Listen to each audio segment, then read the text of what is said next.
Well, good afternoon, everybody, and thank you for inviting me to give a talk today.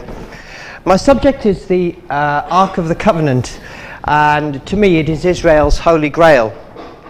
Now, my interest in the talk began really many years ago.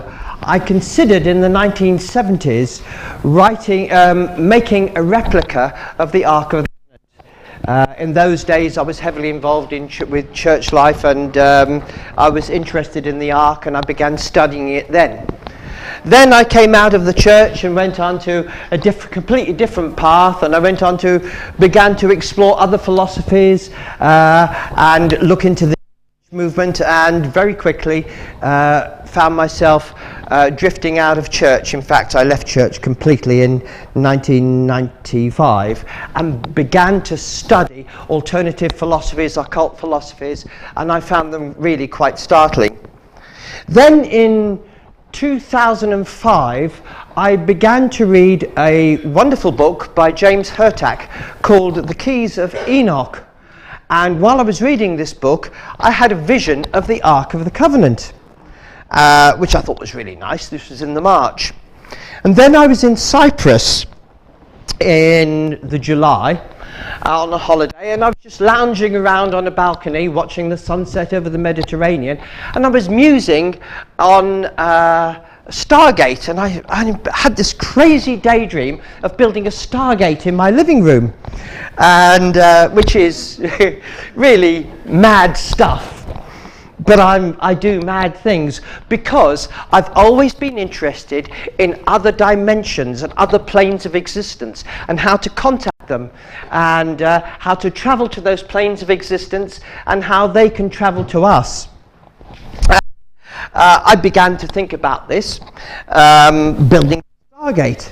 So I come back to Glastonbury after my holiday, and I meet Sue Chapman, who runs, or used to run, the Glastonbury branch of the Wessex Research Group. And she said, I've been listening to an interview with a man called Kenneth Hutchison. He's into free energy, lives in America, and he's built a replica of the Ark of the Covenant, and has run all sorts of tests, and he claims his identity is coming through. And she said, why don't you build one, and we could run our tests, you see, on the Ark and see what we get. So I said, well, that's fantastic. Okay, let's do it. So I went off to B&Q, and I went to get some wood and so forth, and duly built it, which I will explain a little bit about it, about the building of it in a few moments. First of all, I should explain to those of you who maybe don't know what the Ark of the Covenant actually is. The Ark of the Covenant was the holiest, most sacred object in the nation of Israel when they were a nation. This is during the times of King David and King Solomon, those periods, about 8 or 900 BC. Now, it was the throne of God. When Israel, you probably know the story, for those of you who've been to Sunday school, Israel was held in bondage in Egypt under Pharaoh. And Moses is raised up as a leader for the Israelite nation. He leads the people of Israel out of Egypt, miraculously parting the Red Sea, and they go through. And they come to Mount Sinai. And on Mount Sinai, God puts in a perfect experience. And when you read that experience in the Bible, it sounds like that wonderful scene at the end of Close Encounters of the Third Kind, when that massive mothership comes down over the mountain. Well, at Mount Sinai, God put in that with thunder and lightning and the sound of trumpets as he appeared. And he took Moses up to the mountain, and he gave him the 10 Commandments. And also gave him a tabernacle to build, a tent for God to live in, and he also gave him the pattern for a box, which is called the Ark. And this box would be the box that would hold the 10 Commandments. And it was the most sacred of the 10 Commandments appointment between God and man. And the God of Israel said he would enthrone himself above the ark. Now, here is the high priest of Israel, as he would be in the wilderness. Here's the children of Israel all camped up here in the wilderness. And this is the tent or tabernacle that Moses was commanded to build. And here we have the high priest preparing himself to go into the Holy of Holies, where he would see where he would meet with God in front of the Ark of the Covenant. And so he would be there, and God would put in this personal appearance and reveal himself there. So the object itself was very, very powerful. Had a very powerful significance. This is where God was going to meet. This was where the other worlds were going to touch the earth plane. And the notion that I had was that perhaps we too could, if we built the ark, which is the most powerful esoteric object in the world, perhaps in the universe, maybe we will open up a way through to other dimensions. So, we duly set about building this ark. No, I'll go into that one afterwards. Sorry. Yeah. So, I buy the wood, because the Ark of the Covenant was made of acacia wood, which is a very, very strong wood. It's known as the eternal wood because it's so closely grained, it will almost not disintegrate at all. It will last forever, or virtually. So I go to B&Q and I get some wood, pine wood. I couldn't get acacia wood. It's very hard to get in this country. And I'm walking along the road with my pine wood up Glastonbury High Street, and I bump into Colin, who's a brilliant, brilliant carpenter. And he said to him, "Oh, where are you going with that?" I said, "Oh, you're not going to believe this, but I'm going home to make the Ark of the Covenant." And he said, "Oh yeah." He said, "How are you going to do that then?" I said, "Well, really, I haven't got a clue. I'm not very good at carpentry." He said, "Well, I'll build it for you." So, knowing how good Colin was, I said, "Well, it has to be precise measurements." He said, "Don't worry about that." So he set to and began to build it. Now, I will give a description to you of the Ark of the Covenant. This is what the Bible, the Old Testament, actually says about it. I need my... Could we have the lights on just for a brief moment? Thank you.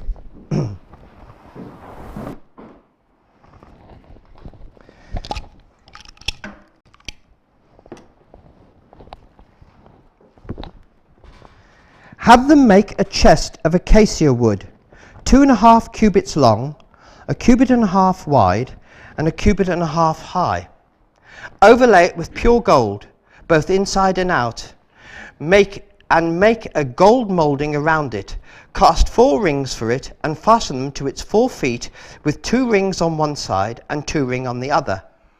Then make poles of acacia wood and overlay them with gold. Insert the poles into the rings on the sides of the chest to carry it. The poles are to remain in the rings of this ark. They are not to be removed. Then put in the ark the testimony which I will give you. That's the 10 Commandments. Make a cover of pure gold, 2.5 cubits long and 1.5 cubits wide, and make 2 cherubim out of hammered gold at the ends of the cover. Make 1 cherub on one end and the second cherub on the other. Make the cherubim of one piece with the cover at the 2 ends. The cherubim are to have their wings spread upwards, overshadowing the cover with them. The cherubim are to face each other, looking toward the cover. Place the cover on top of the ark, and put in the ark the testimony which I will give you. There, above the cover between the 2 cherubim that are over the ark of the testimony, I will meet with you and give you all my commands for the Israelites. So, it's 2.5 cubits wide by 1.5 cubits, 2.5 cubits wide, 1.5 cubits high, and 1.5 cubits deep. Right.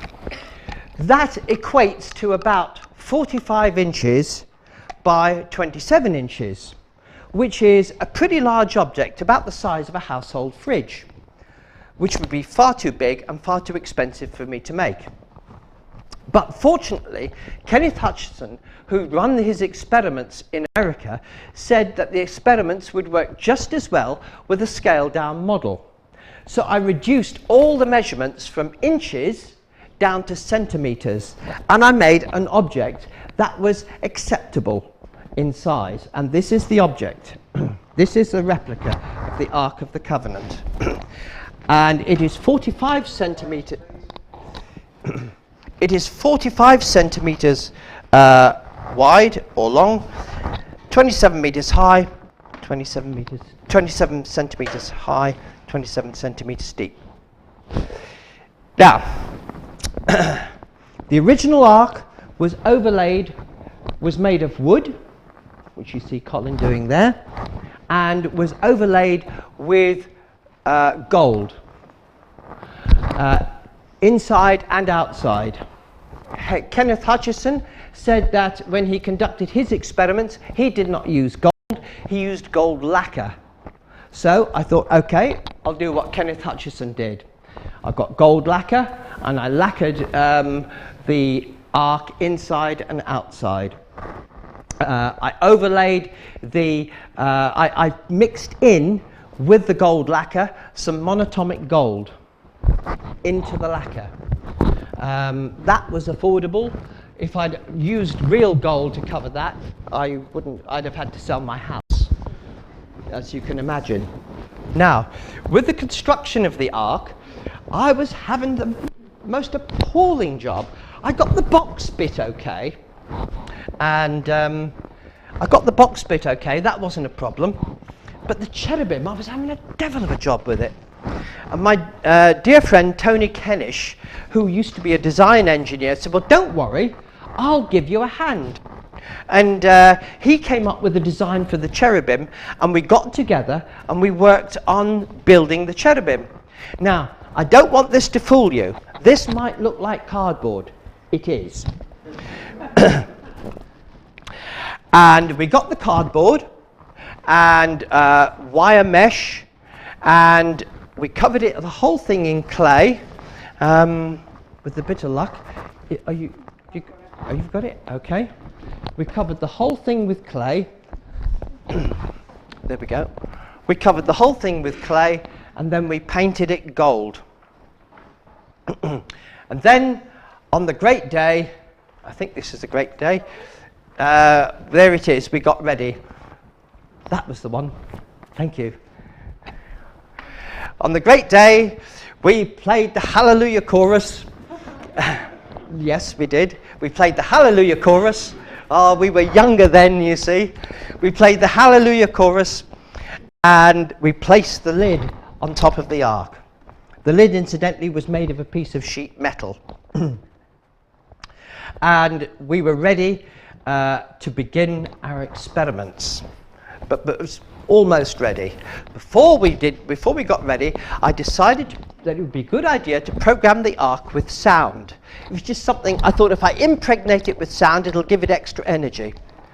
So what I did, I played in the first 5 books of the Bible, which is the Law of Moses, because this answers to the Israelitish law, which is the laws of Moses. So I played the first 5, I've got them on audio, and I played them in. I put speakers inside the ark, speakers around the ark, and just played it. It took weeks. God, it was boring. But it just went on and on. Anyway, programmed that in, and then I thought, I also have a recording of the electromagnetic resonance of the planets, recorded by the Voyager space probe, and sent back to the Jet Propulsion Laboratory in Pasadena. So I thought, what could be better than the true music of the spheres? So I played that into the ark as well for a couple of weeks.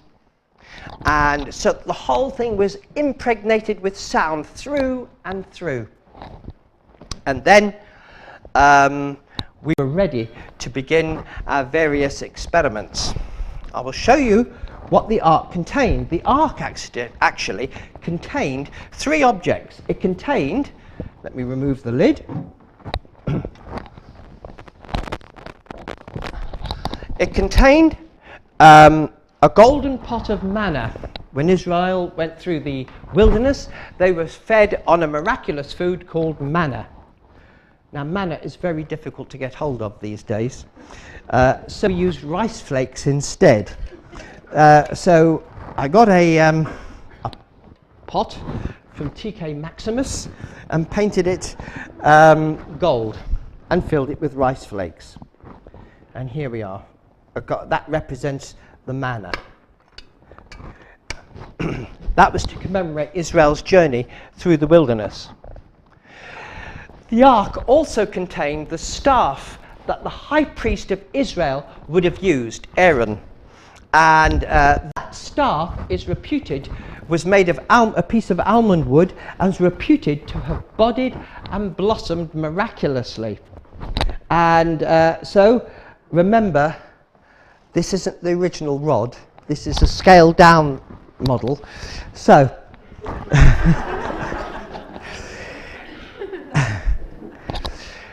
I was in Spain on holiday, and the almond trees, it was springtime, and the almond trees had just begun to blossom. And I cut myself off a sprig of almond rod, and to symbolize Aaron's rod, Aaron's staff. Incidentally, if the Ark of the Covenant was about the size of a household fridge, which isn't very big, his staff wouldn't have been like a great big Gandalf staff that you see in the movies. It probably wouldn't have been much bigger than a walking stick when you think about it. Probably no higher than about that. That would have been Aaron's staff. It was a symbol of his power. It was a symbol of his authority to be high priest. And finally, it contained the 10 Commandments. Now for these, we managed to get hold of stone tiles. And I don't read Hebrew. Does anybody here read Hebrew? Okay. I know you're filming, but would you like to read these? But because these were engraved by Tony Kennish. They are the 10 Commandments written in Hebrew. And they were written, according to our researches that we did, on both sides of the stones. 10 Commandments on one stone, the same 10 Commandments copied on the other. In effect, one set of commandments for Israel, one set of commandments for God. That's what they symbolize. And so we put them in there. And as I said, we programmed them with sound, and we were ready to go. First of all, we connected. I'm sorry, thank you. This is my plucky assistant, by the way. He doesn't trust me, obviously. I apologize. I trust you implicitly. We did not know what to do for the first experiment. I mean, we haven't got a clue. We were like mad scientists. So I thought it would be a good idea, to get 150 meters of electric bell wire, wrap it round the ark and connect it to batteries and see what would happen. So we connected it to a battery and not a lot happened. So we decided to connect it to the mains in our and we blew the fuses out in the kitchen. And the ark shook violently for a second and a half. And but it actually felt as if we were doing something very, very cruel to the ark. And it was then that we began to realize that the ark was in some way had a kind of a life of its own. And we thought we should back off.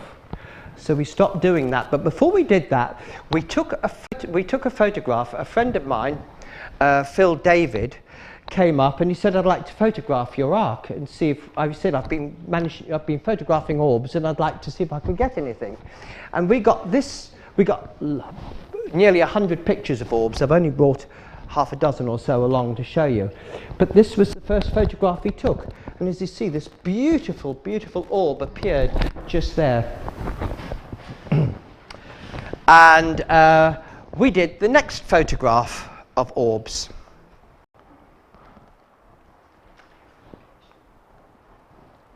Somewhere? Where's it gone? Yes, a little one appeared just there over the wings of the cherubim.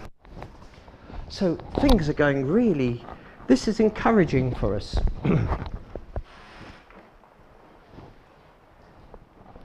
And then we got this real beauty here. Can you see that? A massive orb. Now, how big are orbs? The fact is, we don't really know, because I personally believe, and I know many of my friends also believe this, that these are beings from another plane of existence. Therefore, they do not correspond to our three-dimensional world. So they could be any distance away from us. They could be right up close, in which case they would appear big. Or they could be really quite, they could really be quite small, but because they're up close, they appear big. Or maybe they are big, we just don't know.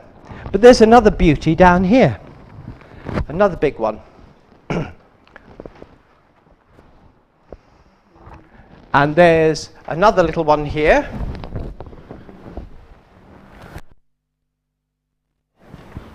I beg your pardon? Yeah, yes, I haven't seen that. Now, this is the funny thing with these orbs. Very, very strange. This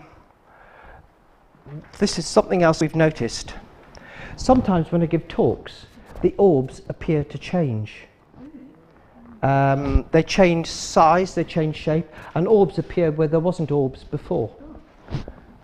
In the photographs? In the photographs. We've literally, at the beginning, we literally watched the photographs change. Not all, just one or two of them were changing. And there's another orb down here. There's Tony and Sue and myself. And here's another, there's a real beauty down here. Nice little snowball of an orb. This was all these photographs, by the way, were taken in the assembly rooms in Glastonbury.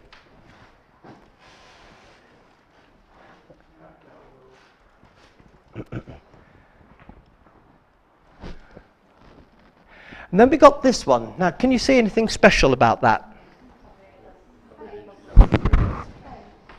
Yes. A face. Where do you see the face? What, up here? Yes. Correct. There's a face there. Now, and also, what is this? Now, was this the camera juddering? What is that? It might have been camera judder, but that is very interesting. Now, the thing is, this one, Phil David took the photographs, and he showed us photographs. We all looked at the photographs, and we saw nothing. 3 weeks later, a lady came round to my house. She said, I'd like to see the pictures of your ark.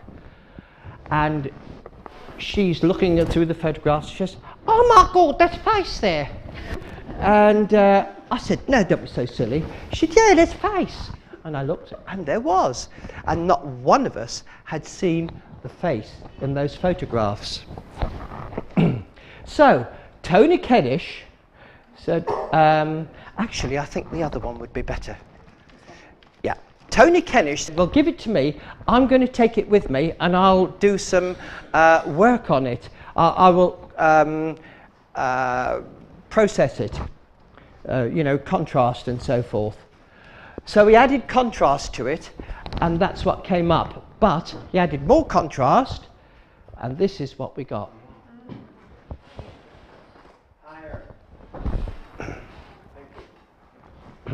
Now this is what we got.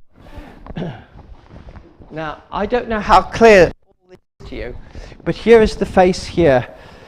Eyes, nose, mouth. Now, what kind of a face is that? A child, right? Is the mouth open or is the mouth closed? Who thinks it's open? Okay. Who thinks it's closed? Okay. Who thinks it's a child? Is it a man? Is it male?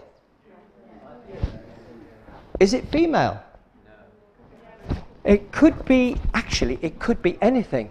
Now, there's more to this face than meets the eye. Because he computer enhanced it, it revealed other details. Because you see, this is sort of a cloud around it here. But look, there's a mouth there and an eye. There's a face slightly in profile. Alongside it is another face.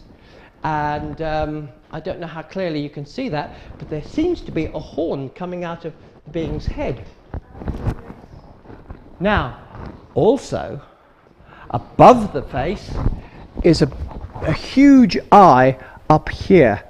You can see it on the original photographs probably more clearly. I don't know what you're getting from back there, if you can see that. There's an eye there, sort of an almond-shaped eye, and another eye over here. Like there's another big face overlooking this face. This face itself is also made up of other faces. There's a mouth here, a nose, this eye here, and over here. It actually would appear to be a composite face. Now, when we go back and look at the other one, and look at the photograph that we based all this on in the first place, thank you. It's reversed, but it doesn't matter. That was just flash from the camera. That's all it was just flash reflecting on there. But what I believe was happening was that light is a very subtle form of matter. And spirit, I believe that is a spirit photograph. And I believe that spirit was able to take that photograph, take the light rather, from the flash and bend it around itself, giving itself substance for that brief instant, giving itself shape and substance so that you could actually see, so that it could make itself visible to us. I've never seen a photograph like this before. Thank you.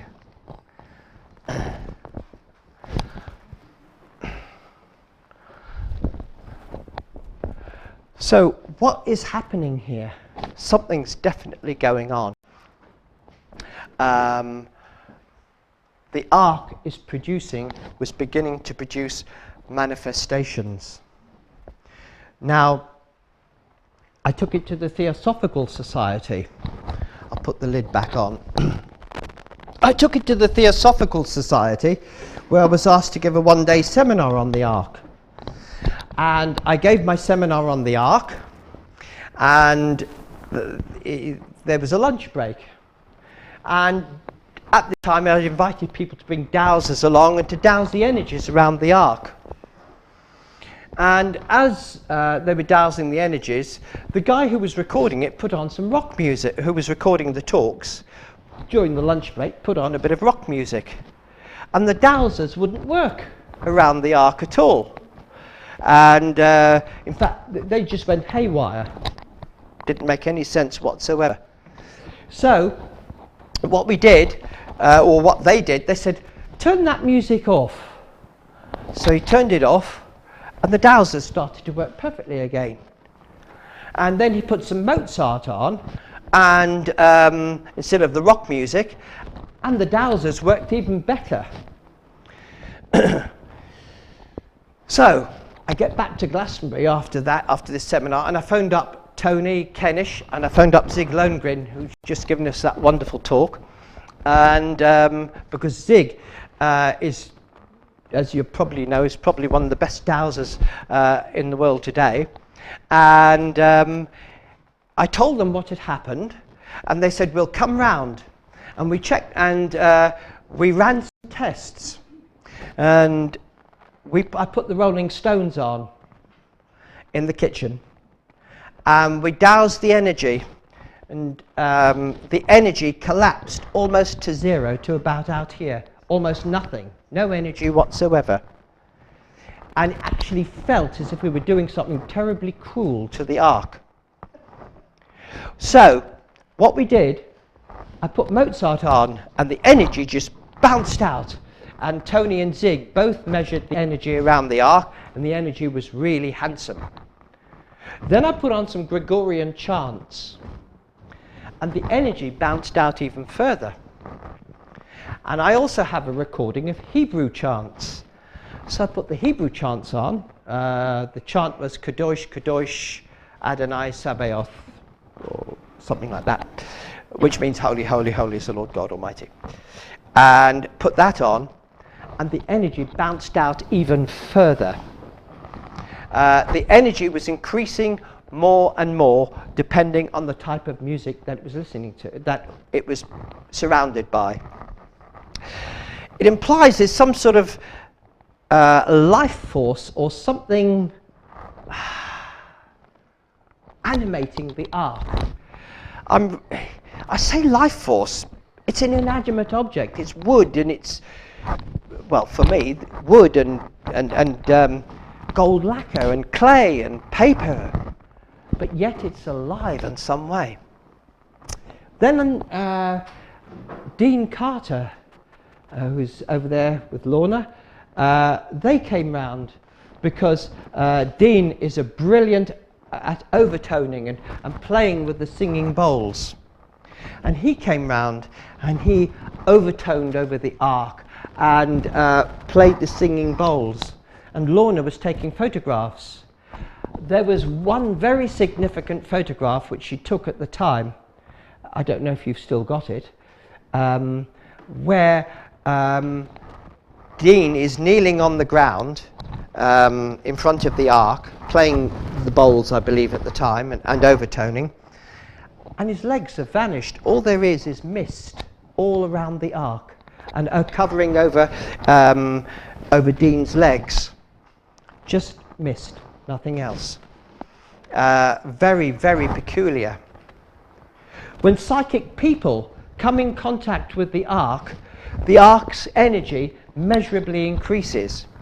When we first built the ark had a radius of energy of 14 feet. So that means 7 feet that way, 7 feet that way, 7 feet that way, 7 feet that way, and 7 feet that way, and 7 feet that way. Diameter of 14 feet. Sorry? That's a diameter of 14 feet. I beg your pardon. A diameter of 14 feet. Correct. It had a diameter of 14 feet. Thank you. As we began to run our tests on it, some psychic people came down, and a couple, and they came down because they'd heard about that I was building the ark. They wanted to see it. The radius went out after their visit to 25 feet. The diameter went out to 25 feet in all directions. It then went out, a psychic group came round, and it just filled, a week or two later, it just filled the whole of the living room with its energy. And on one occasion, I'll let Zig tell you this, the energy had increased incredibly. How far would you say it was when you came round that time? Well, it was down by the Abbey, wasn't it? I'd say more Morrison's. So what would... A long way. About... A couple football fields? Yeah. So what would that be? 600 feet in all directions. The energy had increased that much. This is quite amazing stuff. Another friend of mine heard about the ark, and she had a camera that took tape night vision. I've got the film at home because it's on VHS. I can't bring it along and show you today. I wish I had the film with me. I wish I got it transferred. I will at some point get it transferred to DVD. We filmed the ark with night vision. We set it up in the living room and just filmed it. And then we left and let the camera run for a couple of hours. When that film was looked at, while we were in the living room, orbs appeared out of nowhere and were shooting across the ark. Strangely, only over this side of the ark. The orbs weren't as big as what you would see on photographs. They're like stars, and they come out of nowhere and go very, very fast in straight lines, like that and like that and like that. And they shoot out everywhere. It's like a firework display. As soon as you get up and leave the living room and let the ark to its own devices, the orbs die away, so that there's nothing. As soon as you come back into the living room, the orbs reappear. And they appear like little stars, and they're moving at an incredible speed. They're not insects, they're not like moths or anything like that, because when we did film it, we did get a little moth flew across the screen, and the flight pattern is slower and more erratic, and these orbs are going in dead straight lines. Very, very fast indeed. So there appears to be some sort of symbiotic relationship between ourselves and the ark that is producing the manifestation of this phenomena. It reacts to us, it interacts with us, and I find that extremely exciting. The ark in the Old Testament was the throne of God. And how much longer have I got? It's 6:15 now. 20 minutes. Thank you. The ark did all sorts of incredible things in the Old Testament. When it was built, the ark, you notice it's covered, it's got a blue cover on it. This is because in the Old Testament the ark was covered over with badger skins and with a blue cloth. Once the ark was built, it was never seen by Israel again, except on one day of the year, on the Day of Atonement, when the high priest of Israel would go into the Holy of Holies where the ark was kept in the tabernacle, and he would offer the blood of a bull or a goat over the seat of the ark. Now this went on for a period of about 800 years. So though it might have started off a nice, pretty gold-looking object, it actually would have been caked in blood, the blood of 800 years of one day in every year when the high priest would sprinkle blood over the ark. So it wouldn't have been a pretty-looking object. When the ark was used, it was being carried through the wilderness, they got to the River Jordan. And the ark always went ahead of the Israelites. It was carried always by these poles on the shoulders of priests. Remember, the original is much bigger, considerably bigger. And when they stepped into the River Jordan, the River Jordan parted, the land became dry, and Israel was able to go through. They march around the walls of Jericho, carrying the ark and blowing trumpets, and the walls, as you know, come tumbling down. Now, people say it was the resonance of the trumpets that brought the walls down. That's a lot of modern thinking about it. But it wasn't that, because apparently archaeologists have excavated the walls of Jericho, or have found the walls of Jericho, and it's as if they have slidden straight down, almost like a lift, straight down into the ground. They haven't fallen out flat, they've fallen straight down. Some other force is at work here, not the force of sound. I would suggest it was the power that was operating with the original Ark of the Covenant. Whether you consider it to be the power of God or some other sort of power, I leave that choice up to you. The Ark does all sorts of miraculous things. It's taken out when there's battles to be fought. On one occasion, when Israel was not living right with God, they brought the ark out. The ark was captured by the Philistines, and put in the Philistine temple of Dagon, and a fish god. And there, when they came back the next morning, the statue of Dagon had fallen over.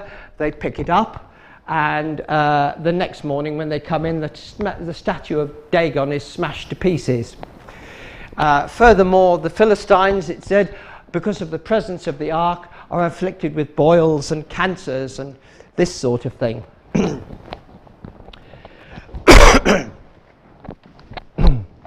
And this goes on. What was I going to say? So the ark does all sorts of miraculous things. And then finally Solomon comes along and builds a temple for the children of Israel. Or rather for the Ark of the Covenant for the children of Israel. A permanent dwelling.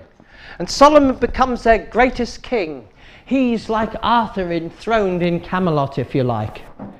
And the Ark of the Covenant is the Holy Grail, and the whole of the nation is in blessing and prosperity. And for 40 years, Israel becomes the greatest nation the world has ever seen. And Solomon himself started a mystery school. It says in the first book of Kings, chapter 4, that kings would send their princes to Solomon to partake of his wisdom. Now, Solomon is a very interesting thing. And as I was preparing to give a talk about a month ago, I reprogrammed the ark with sound again. And I was given an insight into Solomon's name. Here is Solomon. S-O-L-O-M-O-N.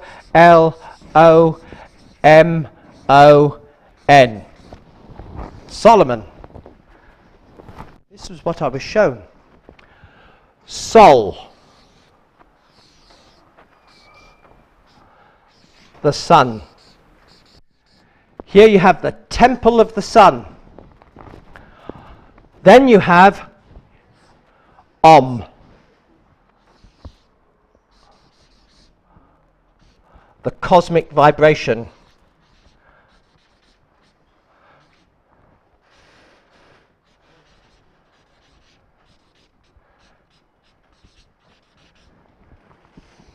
And then you have On. On is the Egyptian word for light.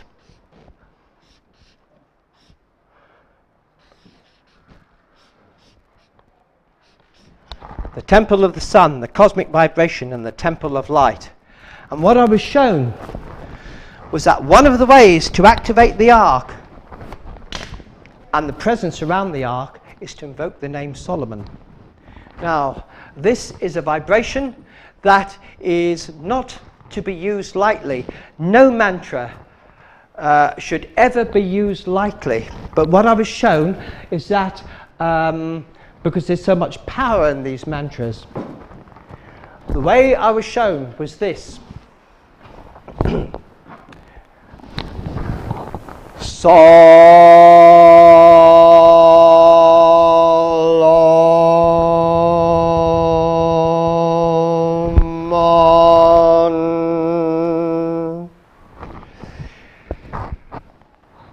With the sol, with the sound sol, you pull the energy down. With the om, you take the energy in. With the on, you push the energy out. Use this, and I've used it as a mantra, not all the time I have to say, but I have used it as a mantra in front of the ark. And as you use it in front of the ark, it sets up a vibration, a resonance that corresponds with the ark. The word Solomon, by the way, means beloved. It's a lovely name. It's the beloved. And if you want, as we finish, when we finish, if you would like to chant with me in front of the ark, and just give the ark resonance and power, and who knows what you might take, what energy it might take with you. Now, people say there's a lot of mystery about what happened to the original ark, because there was an original ark. This is only a copy, remember. The copy answers to the true one. There is a true ark somewhere. Every nation had an ark. The Egyptians' version of it was Tutankhamun's. This would be one of them. This is an Egyptian ark. It contained some of the internal organs of Tutankhamun in canopic jars. It is said, by some scholars, that the Druids, when they came over to this country, brought a sacred box with them. In Greece, you have the story of Pandora's box. Perhaps it's a memory of the Ark of the Covenant. In India, their sacred emblem is the lotus flower. It's the emblem of enlightenment. In the United States, it's very much the flag. The flag is known as Old Glory. For Israel, it was the Ark of the Covenant. That Ark got lost, as we know. And I don't have a lot of time to go into what became of the Ark. But the large degree of Freemasonry, the keystone being removed from the vaults beneath the Holy of Holies in Solomon's Temple. And you see the Ark is carefully concealed below Solomon's Temple. Maybe that's where the Ark is. Some people say it's in Ethiopia. Well, that's an interesting theory, and when you watch documentaries, you will see that a priest is there guarding this temple where there's said to be the Ark. I personally don't think that's the case. I don't believe that Solomon would ever have parted with that Ark. It was the most sacred object in the whole of Israel. What they have is an Ark. It is a box, I believe, probably overlaid with gold, which probably contains the Torah, the sacred writings of the Hebrew people. In synagogues today, the cupboard in which the sacred law is kept is called an ark. So I don't think it's the Ark of the Covenant, it is an ark. The ark itself answers to that copy, answers to the original copy that Moses made. But as my wife Simon pointed out to me, that ark answers, Moses' ark answers to another ark on the astral realm. Would you like to say something about that? I hope I've got this right then. If you have an object on this earth plane with which you are endeavouring to communicate with spirit, for example, the ark has a power, but that is only a copy of the ark that exists on the etheric realms, on the astral plane, in heaven, wherever you want to think about it. And this is the means whereby we can communicate with that other ark, which is on a higher dimension. This ark in itself is nothing. It's no more than a box, if you don't think of it as sacred. As soon as you think of it as a sacred object, you're thinking of it as sacred because it's answering to something that's going on in the realm of spirit. And that is what makes it so. It is thinking, as Shakespeare said, that makes it so. And so, and it's the same with all magical tools. Magical tools are only of any relevance if you realize that there is a magical tool in the realm of spirit to which the one you are holding in your hand or the one you're using, to which that one answers to. It would appear this ark, in our weak and humble experiments with it, has a life force of its own. And it would appear, if it has a life force of its own, there are other copies in the world of the ark, built by various people and held in certain academies and so forth. All those arks would carry basically the same resonance, the same frequency. If they're alive, maybe they're in communication with each other. Maybe the arks are all answering to one another. And in answering to one another, they're answering to that Ark of Moses. And maybe that Ark of Moses is answering to the one on the astral realms. And who knows what we might bring through as we link up with the Ark. But not so much what we might bring through, what we might hear and what we might learn. Because what I am being taught at the moment, it's not what I can do for spirit, but what spirit wants to do for me that counts. As for me, I have an appointment with the next dimension and I don't want to be late. Thank you for listening.